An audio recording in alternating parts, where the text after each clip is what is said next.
Hi, this is Scott Wilkinson, host of Home Theater Geeks. In episode 359, I chat with Don North of Riva Audio about his company's whole home audio technology. So stay tuned. Netcasts you love. From people you trust. This is Twit. Bandwidth for Home Theater Geeks is provided by CacheFly at CacheFly.com. This is Home Theater Geeks with Scott Wilkinson, recorded June 22nd, 2017. Episode 359, Whole Home Audio, Riva Style.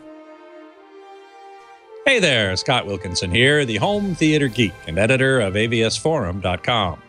This week's guest geek is Don North, president and chief designer at Riva Audio. Hey, Don, welcome back to the show.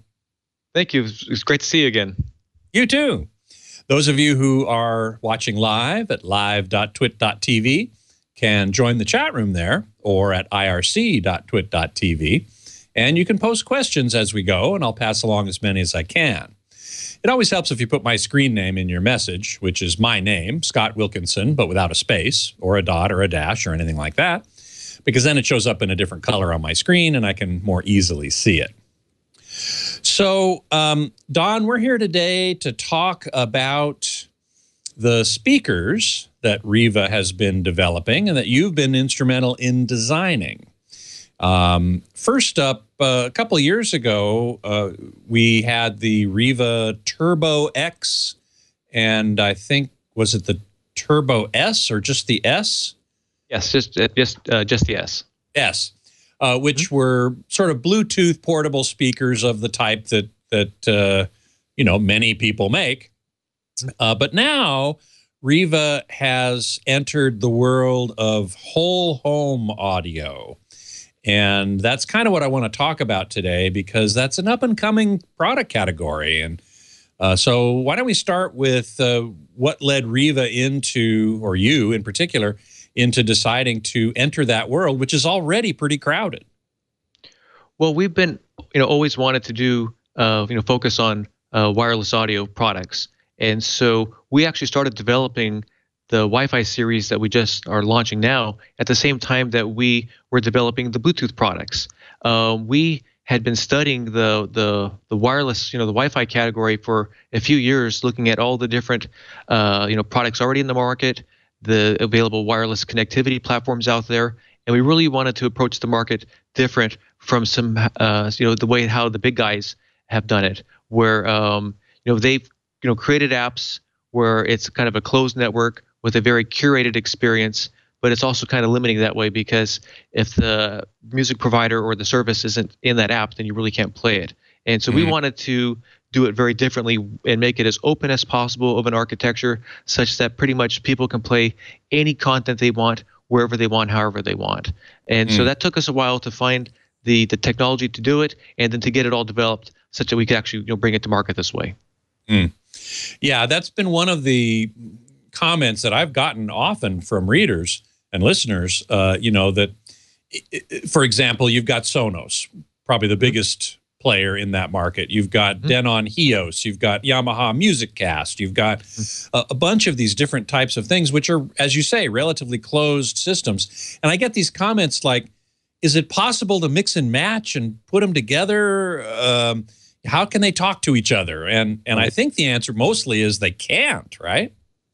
Exactly. So Sonos, they started the category and they did a fantastic job with their software and creating their app. When they started out, these streaming services didn't even exist yet. So it was, streaming content that you owned, and then they started adding in the streaming services as they became available. And they've done a really good job with how they created the app and the architecture, and it works very well.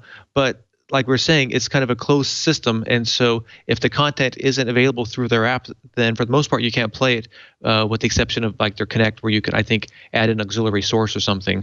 So we wanted to do it very differently than that. We wanted it such that you could play, hundreds and hundreds of different apps, or play music that's on your phone in different types of formats, and be able to, watch and listen to YouTube through our speakers. And so that was, kind of the ideal that we had, and the challenge that we created for ourselves. and we finally, after 3 years of development, finally have that to the market for people. Mm-hmm. And that's just coming out now, right? Exactly. Yeah, we just launched them for sale. I think it was a soft launch a week ago, and we're doing the big push next week with the press release and everything. Mm-hmm. And so the way we're doing it is, we looked at all the different wireless platforms out there, and we were very impressed with what Google has been doing over the years with their Google Cast, now called Chromecast, where there are hundreds and hundreds of apps that support Chromecast, from Spotify to Tidal to Deezer to Pandora to SoundCloud, and media server software including Plex. And so they've done a great job of getting that connectivity protocol integrated into a lot of these apps, with more apps coming on every day, every week. And so we felt that was a very powerful way for people to be able to listen to the music that they have on their phone or on their tablet, and listen to the same way that they do on the go, that they do at home. So you're not having to learn any new app. You're actually using these apps in their native form. Well, but don't some of the other systems that I mentioned earlier also have a Tidal app, a Spotify app, and so on and so forth? Oh, yeah. Well, Sonos, I believe, from our observation, has the most content for apps, and then some of the other systems have kind of followed the Sonos, model, but and some of them do also have Tidal or Spotify, but it's not quite as comprehensive of a list. Whereas with Chromecast, you can go on the Google site and look for all the apps that support Chromecast, and it's just this incredibly long, endless list, it seems like.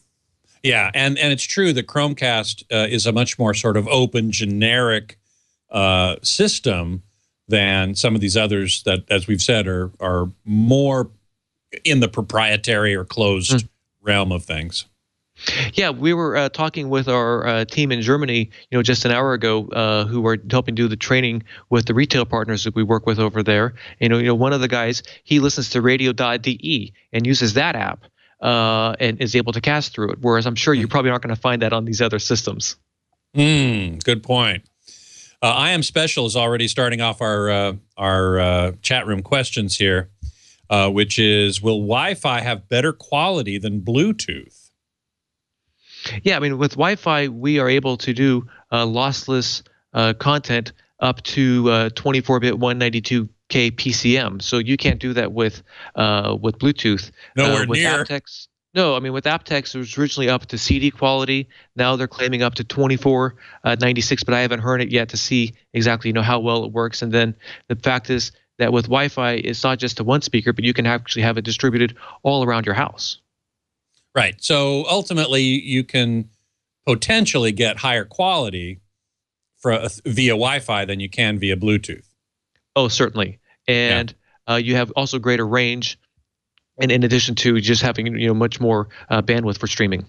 On the other hand, you still need Bluetooth, because if you've got music on your phone, which so many people do, then you've got to get that to the system some way or another. And I don't know. I guess, could you do it by Wi-Fi from a phone? Oh, yeah. You can actually do it a few ways. Oh, yes. Okay. Certainly. So you can actually do it through Google Chromecast as well. There are some apps available that allow you to cast directly, the content on your phone to your speakers. Our speaker system also is Apple AirPlay certified. So if you have an iPhone or iPad or, iTunes, you can AirPlay your content to our speakers that way too. Web1819 is asking, does wireless present any special problems with ground loops or noise?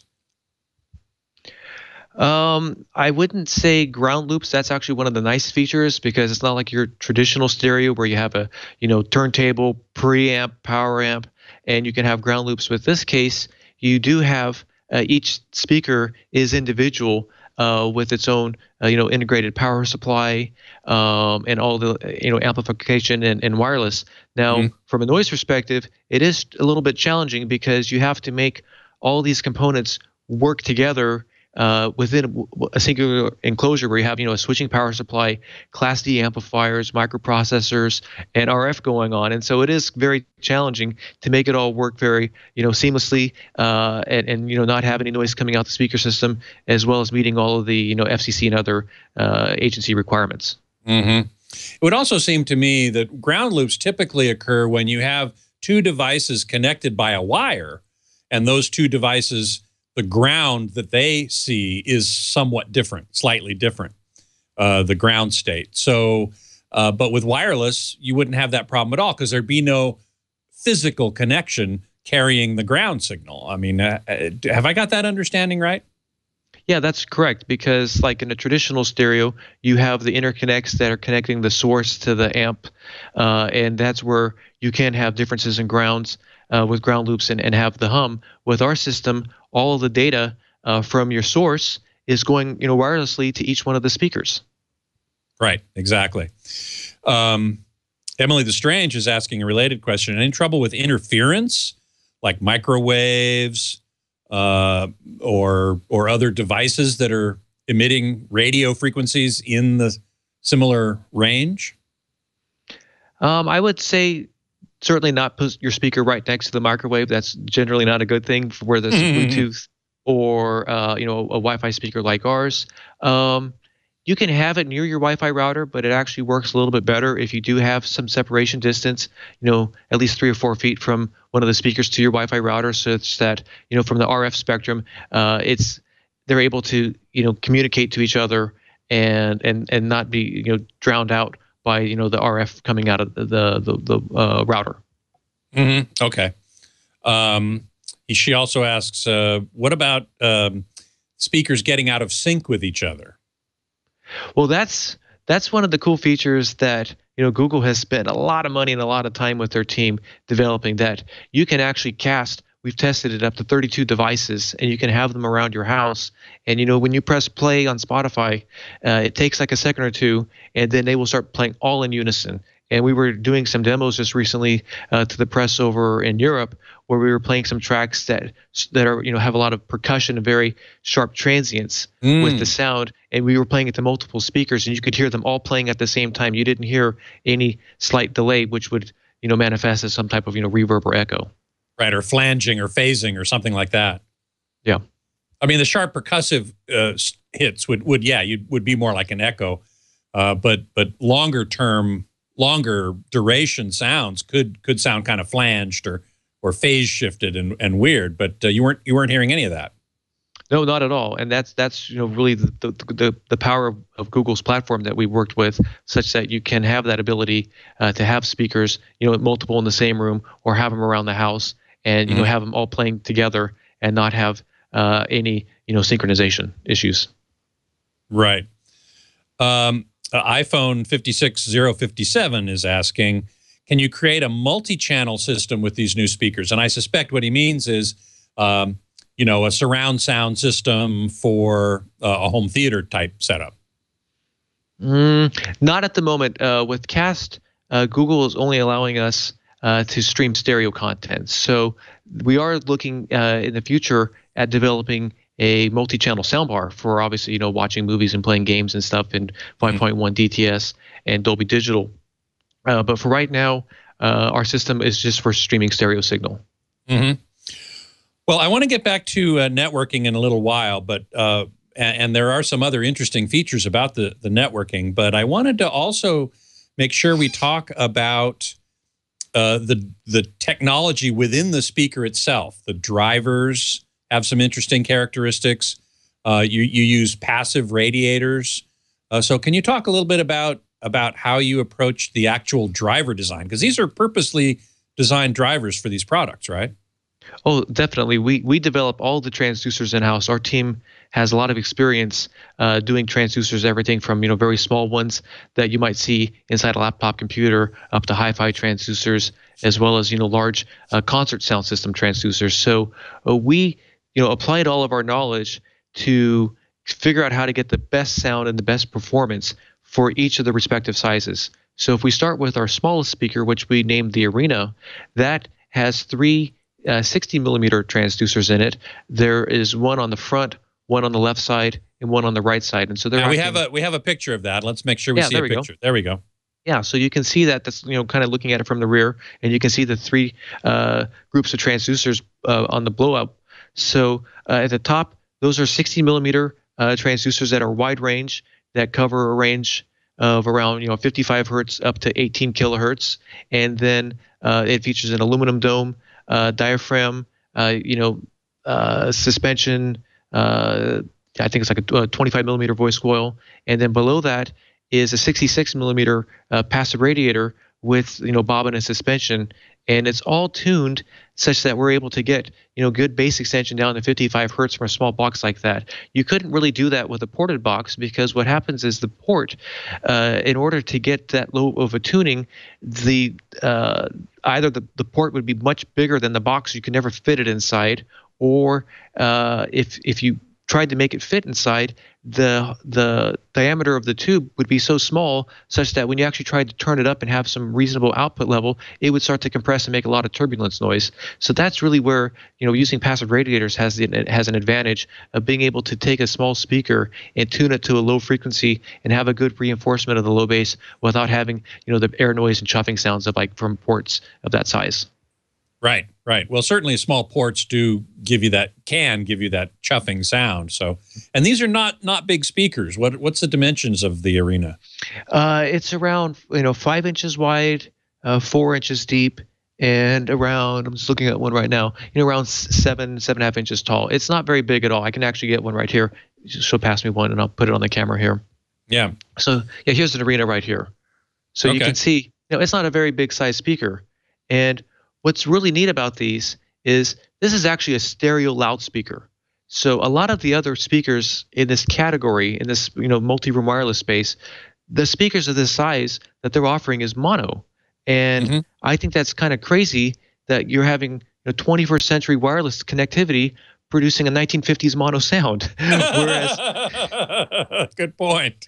Yeah, exactly. And the problem is, the general public, when they're going to the store, they don't understand that. They're just saying, oh, this is a wireless speaker, and it sounds pretty good, but you don't get any of the stereo listening experience because they're mono.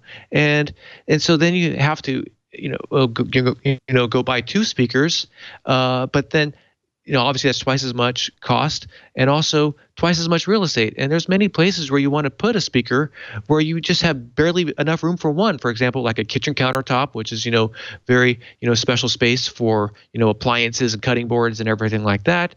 The last thing you want to do is having a bunch of speakers everywhere. So with one of our speakers, you can actually have a nice big stereo listening experience through the advent of our Trillium technology of upmixing the 2-channel stereo into the 3 channels and having coming out the 3 sides. That's what I want to. That's what I'd love for you to talk about next. Is this Trillium technology, which was first introduced in your Bluetooth speakers, and now you're using it here as well.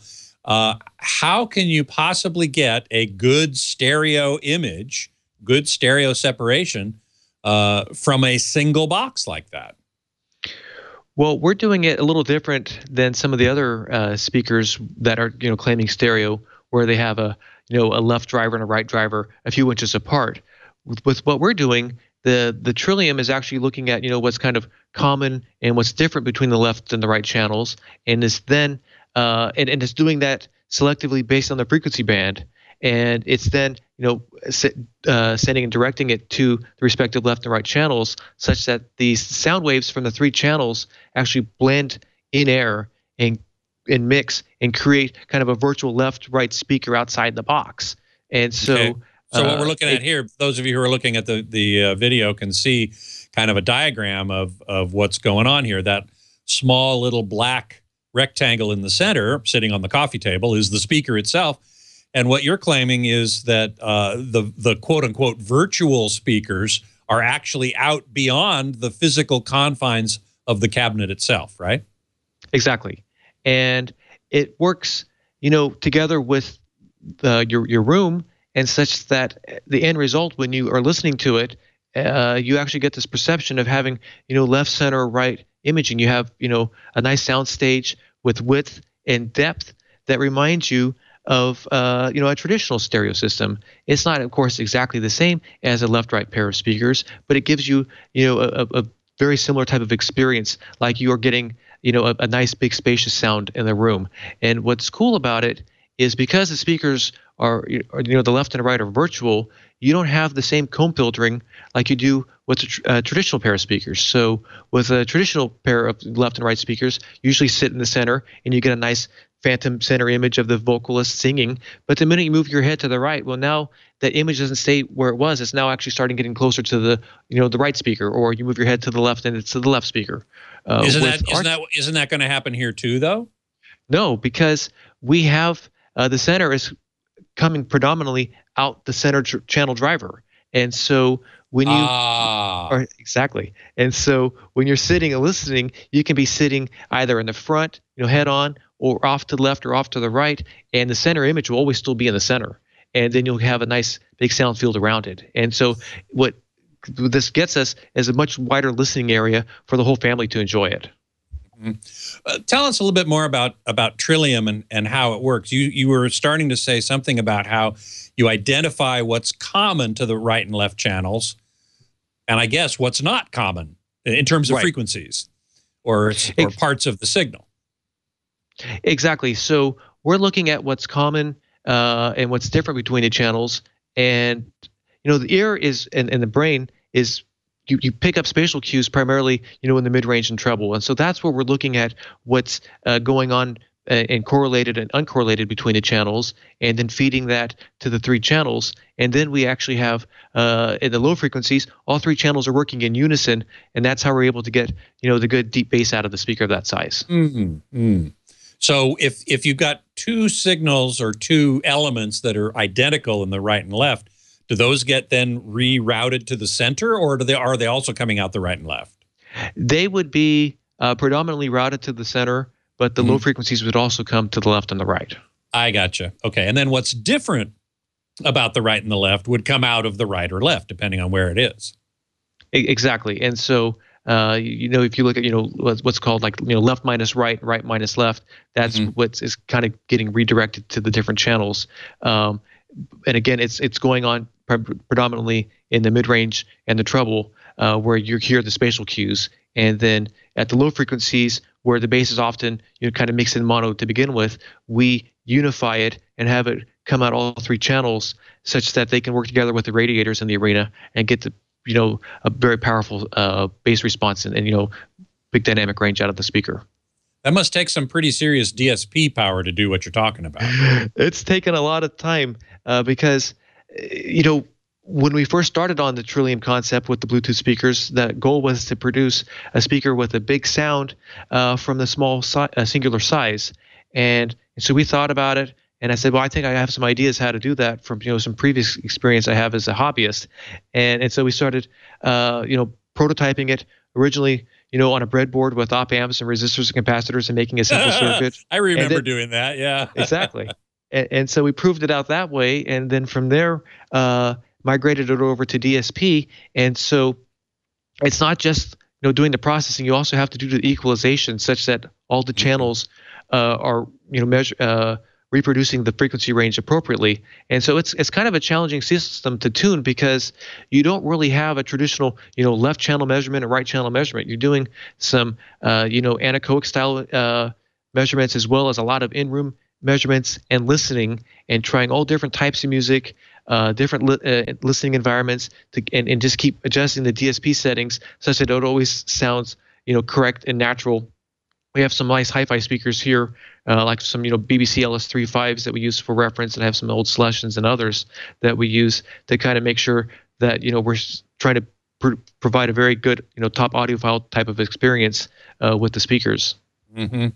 Rusty Bones is asking, so is this some sort of beam forming? We've talked about beam forming on this show before, where a stereo image can be generated from a line array of small speakers. I don't think that's what you're doing here, though, right? No, I actually do have experience with beam forming back when Pioneer released that giant speaker in the early 2000s. That was the size of a 42-inch. Exactly. So that was actually a transducer that I had developed with my colleagues back when I used to work at a previous company. And there was 254 of those, and that was doing beam forming, where you're bouncing sound off the walls and to create the left and the right and the surround left and right. In our case, it's not really beam forming. It's just we have the sound waves coming from the three channels that are adding and subtracting in the air. and then reflecting off the walls and the back wall, and then what you hear is the aggregate culmination of all that. It's kind of neat that way. Yeah. In fact, there's a diagram about placement that I found on the website that I wanted to show people and have you explain, because as you say, this is sort of relying upon reflections from the walls to achieve the maximum effect of what you're going for, right? Yes. And so we talk about in our owner's manual, how to place it in your room for best sound, because a lot of people don't have experience and understand that where you place a speaker really does influence the overall perceived sound quality. And so we tell people that if you put it near a wall, you actually will reinforce the bass and reinforce and improve the stereo listening experience with the Trillium. And then if you go one step further and put it towards a corner, that excites the room modes and works with the room modes even better for getting a really good deep bass extension, and then also getting the reflections off the sidewalls and getting a very wide, expansive sound stage. And so in these numbers that we're seeing in this diagram, number one is sort of the first choice. You really would like to see it be put in a corner. It sounds really good. Exactly. It really does sound good that way. We were just in London when we had a suite at a hotel room, and the room, we had it in the corner, and it had a pretty high ceiling, and it was a good rectangular shape, and it just was rocking. We were playing the bigger speaker at the festival, and it was just really impressive, and we had people we got some jaws to drop. But and then your second choice sort of is against one wall, which would be the number 2 position, and the third choice would be out in the total open, in the number 3 spot there, right on your in the middle of your coffee table. My question regarding this placement thing then is, putting the speaker in the corner is your first choice, and yet it's the sound field is then not centered on the listening area. It's kind of over in the corner. And I know we've talked a little bit about how Trillium makes a very wide sound field, and so maybe it doesn't matter. But it seems to me I'd want to see it in like position number 2, if people were sitting in those seats that we just saw in that diagram. That's correct. So if you were sitting on this diagram in the center of that sofa, you would get the best, stereophonic sound field from having the speaker in position 2. But if you have many people in the room, or if you don't frequently sit in one spot and listen to the music, you're up and about doing different things, then having it either in position 2 or position 1 in the corner will give you just a really big sound field, and it gives you this perception that the sound isn't just being projected at you, but it's actually emanating from like kind of like the room itself. Oh, I see what you're saying. Emily the Strange is saying, but everyone's room is different, made up, and it has different objects in it, and so on. Objects made of different materials. Shouldn't this speaker then be very temperamental based on placement? Well, every speaker is going to vary in sound from room to room and where you place them. I would say ours is no different, and the fact that ours are small gives you the benefit of being able to put them in a lot of other places that you would maybe be able to do with a traditional pair of speakers, especially since you need to have 2, whereas with ours you could have 1, and you could put it on this bookshelf, put it on this table, or put it on this stand, and just go with what sounds best to you in your room, and it makes it very flexible that way for the the end user. Emily is also asking, what's the maximum size of the room it can go in? It's required to bounce off the walls and so on. So if you have a huge room, would it still work? Yeah, the Trillium experience, I would say, would diminish with a larger room, especially with our smaller speaker like the Arena, which just has we can only get so much sound out of a speaker of this size. It's the best that we can get, and it's got a lot of dynamics to it. But in the end, this speaker is optimum for kitchens, bedrooms, dining rooms, smaller to medium sized rooms. And then if we have like you go to our festival, which is a larger one with the 10 transducers, that was the next one I wanted to look at. Yeah, exactly. Yeah. So yeah, if you go to the festival, then that one can easily fill, medium to larger size rooms and really give quite a wallop. Right, and here we're seeing an exploded diagram of the drivers, and once again, you've got sort of drivers on three sides of the speaker with some passive radiators. This time in the front.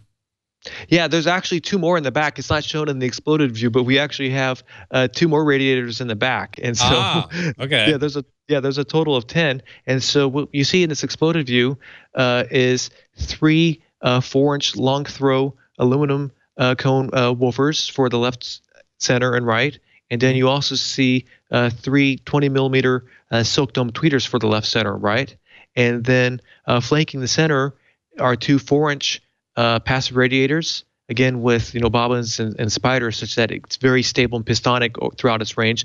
And then immediately behind them on the back of the cabinet are two more 4-inch radiators. So the whole thing is reproducing sound. And what's nice is because of the fact that we have equal radiators on the front and the rear and the woofers on the sides, it's a very balanced system. There's not a lot of unbalanced forces, so the speaker doesn't have this tendency to vibrate and shake. It's really very stable, and you can just get all that sound out. We've done some demos before at the shows where we'd actually have a wine glass balance on the middle of it, and you can see like very little vibration of the water.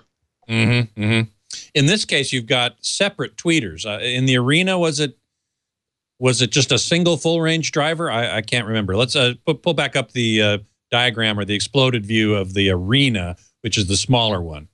There it is. Yeah.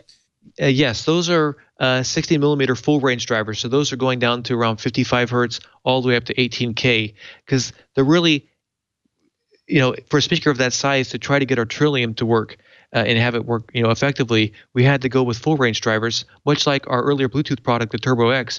But on the Arena, we did a lot of improvements to the transducer since we developed the Turbo X. So we were able to get even better high frequency extension, better high frequency dispersion, better low frequency extension, and excursion out of the system. Okay, and yet the festival has separate drivers, separate tweeter.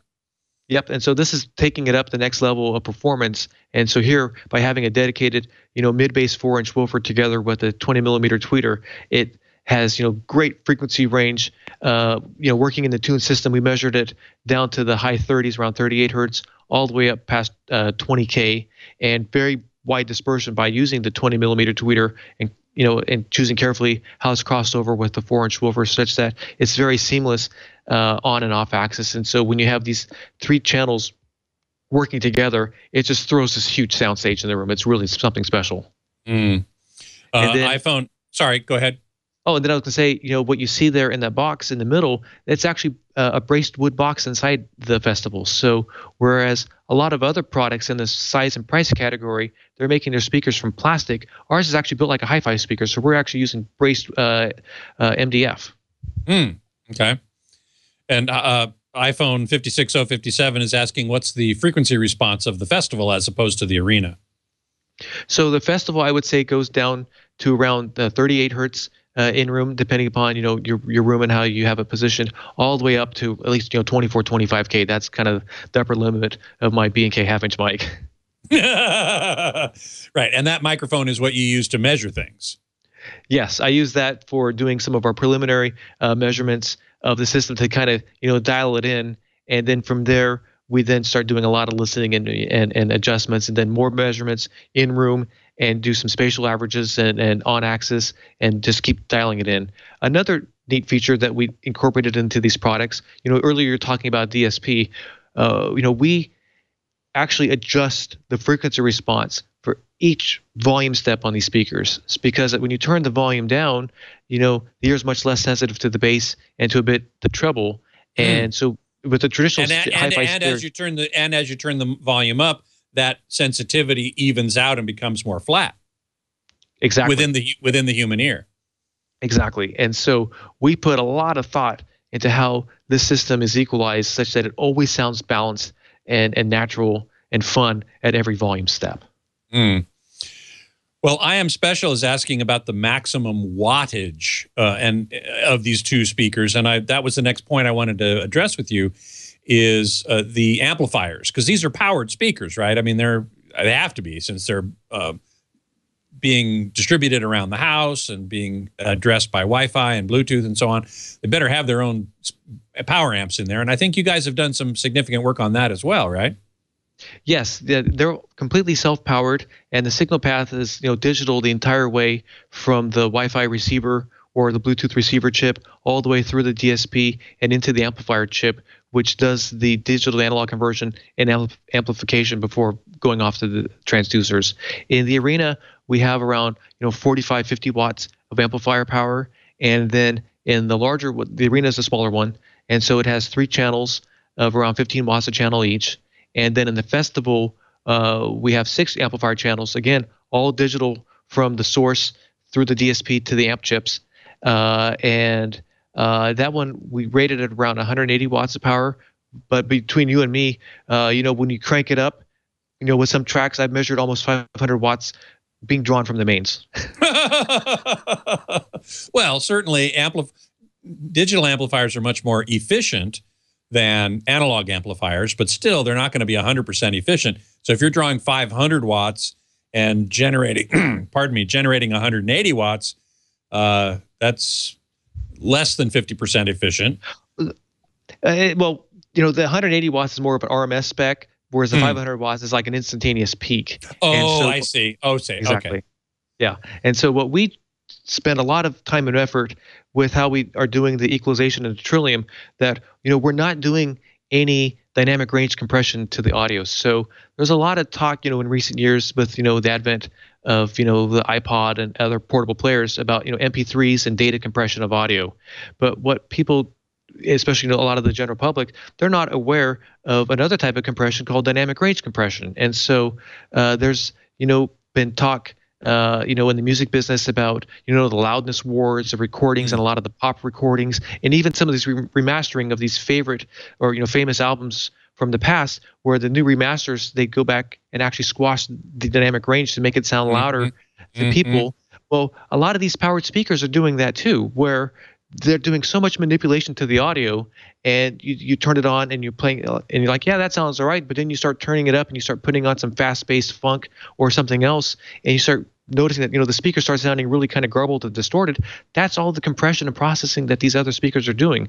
We're not doing that. We're trying to come at it again from an audiophile perspective. So that's why we develop all the transducers in-house to have very high dynamic range and peak output capability, along with the amplifier and the power supplies, such that we can play a drum solo and crank it up and it's going to sound very lifelike, or play Stanley Clarke or Marcus Miller or the Beastie Boys or something fun, and when you turn it up, you still hear all the dynamics.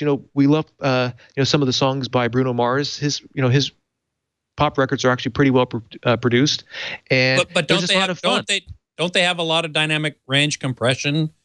Bruno Mars, any of these guys? Some have more than others, but if it's in the recording, it's in the recording. But the last thing we want to do is add more to that, and compress it even more so, where a lot of these other speakers are doing that, and we're not. And so that's why we make these amplifiers have such high peak power, so that we can't get the dynamics. And that's what led us to using wood enclosures and so on in the festival, because this system really can kind of startle you sometimes with when we're playing some solo piano or pipe organ or something like that. It's really kind of neat. You mentioned a moment ago sort of an audiophile orientation that you have taken with these speakers. And earlier you mentioned that, Wi-Fi can handle up to 24-bit 192 kilohertz digital audio, which is definitely in audiophile territory, what we often call high-res or high-resolution audio. So what are your thoughts on that, and how well do these speakers support high-res audio?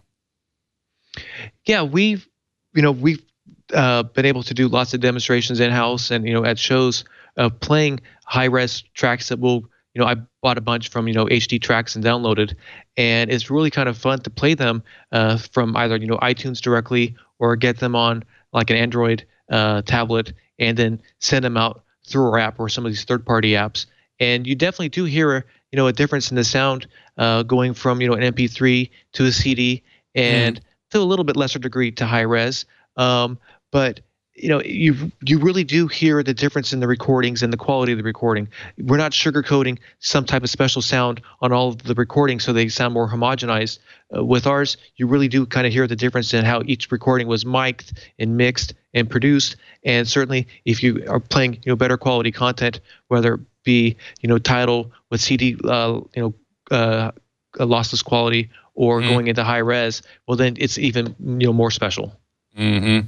As you say, Tidal has their high-res offering is actually CD quality, 16-bit, 44.1 kilohertz, which I don't consider high-res. I consider high-res to be something more than that. And one thing that has come onto the market recently and has people talking a lot is this compression algorithm called MQA.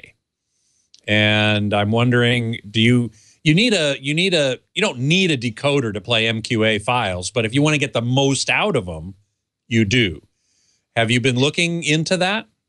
Yes, we have. I've actually been talking with our wireless provider who is able to integrate these different types of systems into it. And I was actually checking with them today, and in fact, we can support MQA in our system. Not just yet today, but available as a software update. So, I've already, and our team has been looking and, making the early, contacts and outreach to the MQA team to find out, what's more required from our side to get behind it. Because certainly we're all for any way for people to get, higher quality audio throughout their home. Right, exactly. Let's see. Web 1819 is asking, given that much power in a little box, does it have a fan? How does it keep cool? Well, fortunately, it is Class D, and on the Festival, the rear is actually a heatsink, and so it is a nice cast aluminum heatsink, such that even though it is 90+% efficient, there is still some heat, and so that's why we have the heatsink on the back. But what's most important is music is really about the transients and the dynamic range, where you have very short, brief bursts of power for only 5, 10, 20 milliseconds or so, and then it gets much quieter. And so it's not like it's a sustained RMS power. It's really kind of the short-term transient bursts. Yeah, it's true. It's true that for the most part, when you listen to any kind of audio system, for the most part, most of the time, you're listening to 1 watt or less. It's only when you get to those transients that you kick it up. In fact, Rusty Bones has a question, wondering if the amplification has headroom enough to handle sudden loud passages. Oh yeah, I mean that's what we spent so much time on the tuning. We've spent Ricky and I spent well over a year working on the tuning of the systems, and then going back and having to revisit the transducer design and the passive radiator design and the mechanics and the power supply and the amps, such that we can have such dynamic output and not have the speaker hard bottom, not have the enclosure resonate or something pop or burst or something make a funny sound on the end user. So there was a lot of tuning and effort went in, such that you can play any track and crank it up, and it's always going to sound maintain its composure and just sound awesome. Tell us a little bit more about the networking. There was a question in the chat room earlier about whether or not you're using a mesh network, or as I understand it, you're just using whatever the Wi-Fi is in the house. Yes, so we work with the existing Wi-Fi in your home, and through Google Chromecast as well as through AirPlay, it's actually kind of an access point type of situation where the content, if it's on your phone, it goes into your Wi-Fi router, which then gets redistributed around your home network to the individual speakers. And then if it's cast content like Spotify, for example, or Tidal, it's actually coming from the cloud through your router and dropping to all the individual speakers. And so what's neat about it is, as long as your speakers are in range of your access points and your routers and have a good signal, it'll all just seamlessly drop and be able to be played in synchronization. So why didn't you go with some sort of mesh network? And to make sure everybody understands, a mesh network is one in which each device is a repeater, I guess you'd say. is a node in the network that can send the signal along. Sonos uses this. I think some of the other systems do as well. Why did you choose not to? We chose to go the cast type of protocol. From our experience, testing some of the mesh styles where you might have where one speaker acts as a master and all the others sync with it. What happens is you have, from our experience, reduced range, and you can't necessarily as easily go through floors of the house if you want to have speakers playing upstairs and downstairs at the same time with the same content, or as much range going indoors to outdoors. So whereas you mean a mesh network has less range and less ability to go through walls like that? It can. It depends on how it works. So some of them, like you were saying, work on a repeater. The ones we were evaluating were operating more as a master and then secondary speakers, kind of like a hub and spoke type of protocol. Whereas with cast and AirPlay works the same way. It actually goes into the network and through the access points and routers down to each of the individual speakers. So you're not having to worry about each speakers talking to each other. As long as they're going through your router, then you will have a really good solid connection. Well, I sure like the idea of an open architecture and Google Chromecast and Google Home, and then these are Google Home enabled as well, right? Oh yes, and I'm glad you brought that up. And so, since these are Chromecast products and the new Google Home, digital assistant is also Chromecast. When you are setting up our speakers using the Google Home app, you can personalize and name the speaker, and you can also create groups in the Google Home app and name them as well. And then you can also, there's an option to enable voice services. So that gets kind of neat. So if you have one of the Google Home devices in your house, you can say, okay, Google, play the Beatles on Spotify in the kitchen speaker, and it will play. And it will play to one of our speakers. Or you can say, okay, Google, play Led Zeppelin on Deezer to the home group, and it will play to the speakers that you assigned as the home group.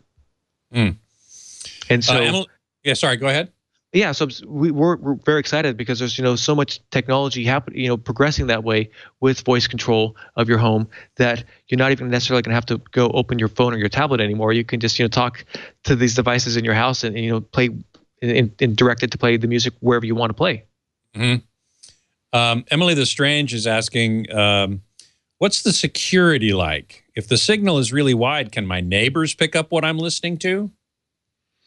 No, because it's all on your home network. And so because these are not their own secondary network, they're working on your existing home network. So the security that you have in your home network would apply to our speakers as well. So someone could just hack in and tap into the signal that you're playing. Web 1819 is asking about Class T amplification. You were talking about amplification before, and you're using Class D, which is sometimes called a digital amplifier. But there are several variations of that. I think H is one. I don't recognize T. Do you? T, I think, was the one developed by that company called TriPath that was around in the late 90s and early 2000s. I'm not sure if that one is still around and what the exact difference was, because Class D is a switching type amplifier, and then I think G is where you have stepped. It's like a Class AB amplifier with stepped voltage rails, and I think H was where actually the voltage rails track and follow the music signal as it's playing. So these are I'm sorry, go ahead. I was going to ask. So and these are. And these are Class D. So we're actually working with Texas Instruments and using some of their top chips for doing the amplification of the product. They're able to take the digital signal in directly and be able to, meet our performance specifications and most importantly, our sound quality. I hope this isn't an unfair question, but Lenny is asking, so who's the competition? Bose? Obviously, we've been talking about Sonos. That's a clear sort of another player in the same market. As I said before, Denon has its own system. Yamaha has its own system. I don't know if Bose has such a system yet. Do you? Yeah, Bose does have a system. I think it's called their Sound Links or something like that. And they sound all right. I would say that they're different than ours. First, we have our Trillium 3-channel audio and our stereo from a single source. From my experience, the Bose, that's going through their app, and so it's a much more curated experience. And I know, at least when I last checked, they didn't have as many streaming services integrated as Sonos. And so I would say certainly, Sonos is the leader of the category and created it, and it's still, I think, the #1 seller. And then, have other brands like Bose and Denon and, Blue Sound and others. Blue Sound is another one. Yeah, exactly.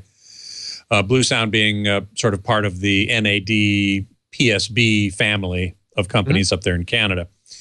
UJ is asking, could the Riva product, these speakers, which are, by the way, under they're part of a branding called WAND, W-A-N-D. Is that correct? Yeah, that's the name of our series. So that stands for wireless audio network devices, and that was what we wanted to put this whole range. So these are the first 2 models of the WAND series, and then we will be coming out this fall with some a device that we're calling the Connect, which I'm sorry, not the Connect. We're calling the Central, which is like the Connect, and allowing you to hook in your legacy stereo or source components and work with our network. And then after that, we'll be introducing the soundbar we were talking about. Right. So UJ was asking, could any of these products benefit from room correction? You know how they have in most AV receivers, you'll have Odyssey, or in Pioneer it's MCACC. Yamaha has YPAO. They all have ways of compensating for problems in the room acoustics. Is that something you think about in these speakers? Yeah, I would say, from my experience, there's always, every room has room modes. And so, yes, exactly. From 300 hertz and down, if you do have, a few big bass peaks, that would be beneficial if there's a way to, null them out some, such that it sounds more even in the bass. I'm not as big of a fan of doing the equalization in the mid-range and treble, because that's very kind of position dependent, and that might work a little bit more in a traditional stereo speaker. But with our Trillium, it really kind of just works with the room acoustics naturally. But in the bass, I would say, yeah, if you wanted to, do a sweep and see where your room modes are, and you say, okay, well, I got a real strong, floor to ceiling bounce at 80 hertz, or, something else going on around 150, then yeah, if you did notch that a little bit, that would, make it sound even better and more balanced. Right. And is that something that you can do in these speakers? Is there some sort of room EQ or room correction capability? That's a feature we're looking at adding as an over-the-air update. That's not something that's available now. Of course, you can use some third-party apps to run all your content through and add some equalization before it actually leaves your phone and goes off to the cloud. But that is a feature that we are looking at adding. And what's neat about our speakers is they are all over-the-air updatable. So when we do add a new feature like that, it gets pushed out seamlessly to the end user. As long as their speakers plugged in, powered on, and connected to the network. Whenever there's a new firmware update, it just goes out to them. And in fact, as Christine, I think, said from your company, you can even, you're building this in an open enough way so that you could add features and capabilities that you haven't even thought of yet. Oh, certainly. And so that's what's nice about it is, being on Cast, we also, supporting AirPlay and Spotify Connect, that, people are creating apps, and especially on the Cast platform, that can do all sorts of ways of being able to enjoy your media. You can use like the Plex software. If you have a big media library, you can create a Plex server on your PC and then use a Plex app to remotely access it and stream it around your house. And it's all going through Cast. Same as there's some great Cast apps for playing content on your phone. We also support DLNA. So if you have some of the high-end audio servers that are working on DLNA, then you will see our speakers also as an available device to stream it to. So that's what we wanted to do was, our specialty is audio. And so we wanted to, make the best sounding speakers that we can at their respective sizes, and then do it, make them with an architecture that allows the most flexibility for the end user to play whichever content, whatever sources and streams that they want. You might have mentioned this earlier, but Jeff MW Knight is asking, did you say that there's a product to use your existing speakers? You're working on that. That's the, I've forgotten what you called it. Yeah, that's our central. And so that is a product that we're working on, and we'll be premiering at CEDIA and IFA this coming fall. And so that's a nice little box around, this big, that will have a built-in stereo 30-watt per channel amplifier with analog and optical inputs, analog and optical outputs, so you can use it with an external amplifier if you wanted to play your big Martin Logan or Macintosh speakers or something. And also exactly. And so it also has a built-in 30-watt per channel amp. So if you want to power some smaller bookshelf speakers, like ELAC's making some nice ones these days, or old Rogers or something, you could do that. It also has a variable subwoofer line level output, so that you could run it with a powered sub together with your bookshelf speakers and still be casting all your content to it. So that's kind of fun. And it will also have will it also have a preamp output, so you could run it into your existing complete stereo system? Yep, exactly. And so it's going to have a variable analog output that you can, through our app, you'll be able to change the settings if you want it fixed or variable, such that, if you're using it with receiver, you'd probably want the level fixed and then use your receiver volume control. But if you're using it, with a power amp, then you would use the variable mode. And then we'll also have, analog and optical inputs, so you can be putting in, your tape deck or your CD transport or something like that. It also has the same USB port like on our speakers, so you could plug in, a memory stick with 1,000 songs on it and access it, and then you'll play them wherever that's cool. you want. Yep.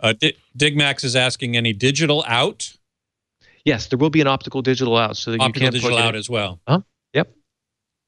Okay, cool. Now these speakers, being sort of whole home audio speakers, are battery powered. You can plug them in, of course, but are they also not battery powered? The Arena is battery powered, so I'll get one right here and show you. So here's the Arena, and here's the battery on the bottom. And so it literally just, it just has a little button on the back that you push, and it snaps off. And you can see the contacts on the bottom of the speaker here and on the battery. And so you just, just put it up at an angle like this, and then just snaps on, and then it starts, booting up, and you just, plug it in, the speaker into your mains, and as long as the battery is connected, it will charge.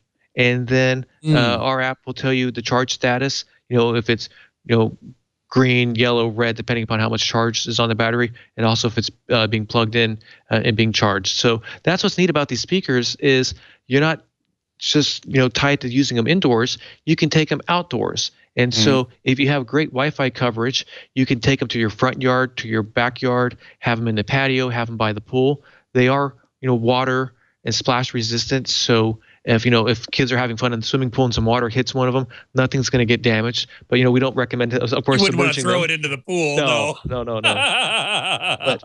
But going one step further, we have a little switch back here called the away mode. So when you flip it to that, now you can do Wi-Fi direct. So now you can actually take these speakers and take them to the beach, take them to the park, take them to somewhere where you don't have Wi-Fi, and now you can connect your phone or your tablet or computer directly to the speaker. It's acting now as an access point, and you can now push all your content in wireless over Wi-Fi to the speaker. That's pretty cool. I remember seeing that at CES when I first saw these last January in your hotel suite there. And that was a mighty nice feature, to be able to take the speaker. Generally speaking, it's part of your Wi-Fi network at home. But if you want to take it with you where there's no Wi-Fi network, you can still use it. And that seems to me to speak to the overall flexibility of the design, which I find very interesting and appealing. Thank you. Exactly. That's what we wanted to do, was that you can take the speakers on the go. You'll be able to group these, so you can actually have multiple speakers grouped off of one and do it all in the away mode type scenario. You can even go as far as, let's say you're at the beach, you want to play a playlist from Spotify. It can come in and stream in cellular into your phone, and then push it out Bluetooth from your phone to the master speaker, and then it gets redistributed over Wi-Fi. So there's a lot of flexibility to how you can play these things. Beatmaster is asking about security of the hardware. And I know that there are certain products that, you can actually tie some sort of cable to, so that no one steals them. I don't know if you've thought about that in this case or not. I mean, the small one here does have, the Arena does have an M6 threaded insert. So if you need to somehow secure it that way, is that primarily for wall mounting? Is that what that had in mind? Yeah, that was the primary, purpose for it. But maybe that could be used for security. But I'm trying to think how else. Or maybe like for retail store, you'd have to stick something on, I guess, to make it such that people wouldn't try to steal it or something. I'm guessing. Yeah, Beatmaster was also talking about security in the Internet IoT sense. Oh, okay. And that depends upon the security of your home Wi-Fi network, right? Exactly. And so primarily, I mean, if you take it away, if you take it to the beach or whatever, does it have security protection when it becomes a Wi-Fi hotspot, so to speak? Yes, it does. You can actually personalize the password for it, such that it comes out of the box with the default password, and then you can go in and personalize that, such that it's your own password, and then no one obviously can easily hack into it. So make sure you use your lots of characters in upper and lowercase. Right, exactly, and numerals and other characters as well. Yeah. And in fact, you just answered Barfel's question about the brass hole on the back. That's mostly for mounting, and he wonders, is it a 1/4-20 bolt or what? It's an M6. That's always the challenge of do you go 1/4-20 for the U.S. or M6 for international? So we decided to go M6 for everyone, but you can still get the screws easily here in the United States as well. Mm-hmm. So what's the retail price on the Arena and the Festival? So the Arena, the smaller one, that retails for $249, and it's available in white and black. The battery retails for $99, and then the Festival, that's the larger one with the 10 transducers, that retails for $499, and that's also available in white and black. Mm-hmm. You could use that. You could use either of them, but the Festival seems to me you could use it as a sound bar pretty easily. Oh, yes, you could. It actually, in addition to having an aux input, it also has an optical input. And so you could take the aux or the optical out of your television, plug it into our speaker, and then just use the input select button to trigger either the the aux or the optical in, and then start watching your TV through it, and it's gonna be a lot of fun. What will the speaker do if it receives a Dolby Digital 5.1 bit stream? I honestly haven't tried that yet. I suspect there may be no sound output because it's only looking for a 2-channel PCM signal. Okay, all right. So if it gets Dolby Digital, it'll go, what? Right. All right. So Jack is asking, any EU retailers, or do you ship overseas? You just said you were looking at the international or global market, so you must. Yes, we actually have a few partners. So in Germany, we work with a company called EP, which stands for Electronic Partners, and they have stores all throughout Germany, Switzerland, and Austria. In addition to, they have another retailer called Medimax, and so they're a longtime supporter of Riva, starting with our Bluetooth speakers, and they're been very a big anticipation for our Wi-Fi speakers, and so they're available in Germany now. And we also just launched last week in the UK at Selfridges. And so if you go, for example, to Selfridges as with Oxford Circus, you'll see it on display down there in our tech zone. And then, of course, you can buy it from Selfridges online. Mm-hmm. Somebody here in the chat room. Oh, sorry. Go ahead. Yeah, and we're expanding it even in further countries. To France is coming on, Scandinavia is coming on soon. We also have some coming on in the Far East. So yeah, it is starting to having a global launch. Mm-hmm. Somebody here in the chat room was saying something about perhaps add a tracking device to use with an app. Okay, so that'll add some cost to it, and how important will that be to people is a good question, but always something to think about, isn't there? For sure, there's always a lot of ideas, and what's fun is if there's something that can be done through Wi-Fi for tracking or something, we can do it as a software update. Mm-hmm. Cool, man. Well, I want to thank you so much for being here and sharing with us the technology behind the Riva Wand wireless audio network devices. The first two products, Arena and Festival, with many more to come. Thank you so much for being here. Thank you very much. It's been a lot of fun. I really enjoyed it. Good. Thank you. That's Don North, Chief Designer and President of Riva Audio. And you can find out a lot more at rivaaudio.com. That's RIVA audio.com. You can always find me at avsforum.com. You can email me at scott@twit.tv, and you can follow me on Twitter at avsforum. You can always find previous episodes of Home Theater Geeks right here at twit.tv/HTG and on our YouTube channel, youtube.com/twit Home Theater Geeks. Next week, my guest geek is scheduled to be Scott Francis, the Chief Technical Officer of THX, to talk about his company's work to ensure high-quality audio and video reproduction, both in the commercial cinema and in the home theater. So I do hope you will join us for that. Until then, geek out.